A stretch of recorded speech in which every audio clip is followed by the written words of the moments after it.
திருவல்லிக்கேணி பெண் பிள்ளை ரகசியம். 8ஆம் ரகசியம்.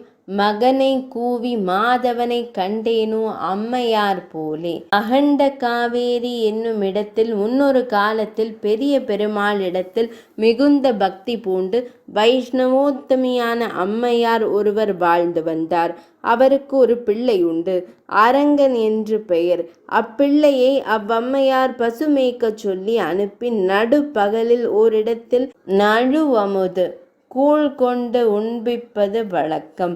ஒரு நாள் பகலில் வழக்கமான இடத்தில் அம்மையார் நழுவமுதை கொண்டு சென்ற போது பிள்ளையை காணாமல் அரங்கா அரங்கா என்று பல முறை உரக்க கூவி அழைத்தும் அவன் வராமையால் மனமும் உடலும் சோர்ந்து ஆயாசமுற்றாள் அந்த பெண். பக்த வத்சலனான எம்பெருமான் ஒரு திருவிளையாடல் நடத்த மனதில் கொண்டு அரங்கன் என்ற பிள்ளை வடிவில் வந்து தாயை எழுப்பி அவள் கையால் அமுதை தன் கையில் ஏற்று பிரீத்தியுடன் உண்டு ஓடி மறைந்தான்.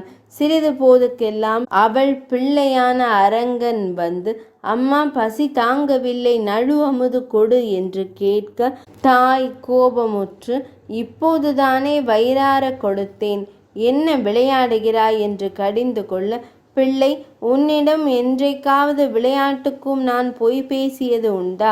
இப்போதுதானே நான் வந்தேன் என்று கூற அம்மையாரும் பிள்ளை குரலில் ஒலித்த மெய்யை தள்ள மாட்டாதவளாய் இதென்ன மாயம், அரங்க பெருமாளின் திருவிளையாடலோ இது என்று ஆச்சரியப்பட்டு பிள்ளையை இல்லத்திற்கு அழைத்து போய் வேறு சமைத்து உண்ண கொடுத்தார்.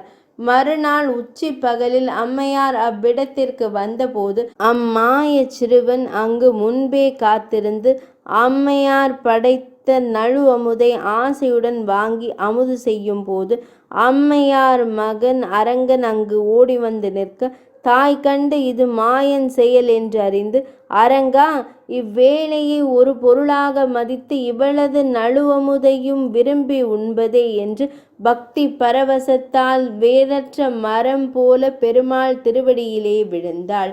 அரங்கநாதன் அப்போதே அம்மையாருக்கும் அவள் மகனுக்கும் மேல் வீடு தந்தான். இவ்வரலாற்றை எம்பெருமானார் கேட்டருளி அவ்விடத்திற்கு ஜீயர்புரம் என பெயரிட்டு அங்கு ஒரு மண்டபம் கட்டுவித்து பங்குனியில் நடைபெறும் ஆதி பிரம்மோற்சவத்தில் 3ஆம் திருநாள் பெருமாளை அங்கு எழுந்தருளச் செய்து அம்மையார் திருப்பந்தலில் அன்று முழுதும் யாவரும் வந்து சேவிக்கும்படி எழுந்தருளியிருந்து தளிகைகள் கண்டருளி பின்னர் ஆலயத்திற்கு விமர்சையாக எழுந்தருளும்படி ஏற்பாடு செய்தபடி இன்றும் அது அவ்வாறே நடக்கிறது. 8ஆம் ரகசியம் நிறைவடைந்தது.